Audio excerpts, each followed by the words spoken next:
బాయి బాయి అదాని రేవంత్ బాయి బాయి అదానితోనే రేవంతాలు సారు ఎప్పుడో దోస్తాను కట్ చేసుకున్నామని చెప్పే కదా. రాజ్భవన్ ముట్టడికి కూడా బాయే. ఇప్పుడు అదాని రేవంతాలు బాయి బాయి జాన్ జిగిరి అని జంగు లేపుతున్నది ఎవలే బాలన్న. ఇంతకు ఈ ముచ్చట నీ దాకెట్లొచ్చా అంటారా? అన్ని ముచ్చట్లు చెప్తా పాండి.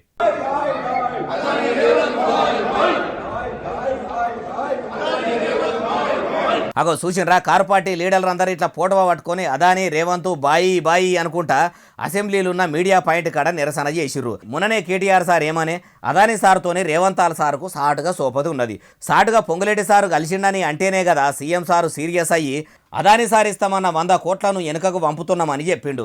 అసోంటిది ఇప్పుడు కారు పార్టీ లీడర్లు సీఎం రేవంత్ రెడ్డి సార్ను అనుడేంది అంటారా? ఏమో లోపటి గుట్టు ఎవలకేరక. అప్పట్లో కూడా కేసీఆర్ సారు కాళేశ్వరం ప్రాజెక్టు నుంచి కొండపోశమ్మ రిజర్వాయర్ దాకా మెగా కృష్ణారెడ్డికి జూపల్లి కృష్ణారావు సార్కు కాంట్రాక్ట్ ఇచ్చి మొత్తం గుత్తకప్ప చెప్పిండని అప్పట్లో కాంగ్రెస్ పార్టీ లీడర్లు కూడా శాననే మొత్తుకున్నారు. వాళ్ళ లెక్కనే వీళ్ళు కూడా ఇప్పుడు మోపైనట్టుండ్రు కదా అంటుర్రు ఈ ముచ్చటిన్నోళ్ళు.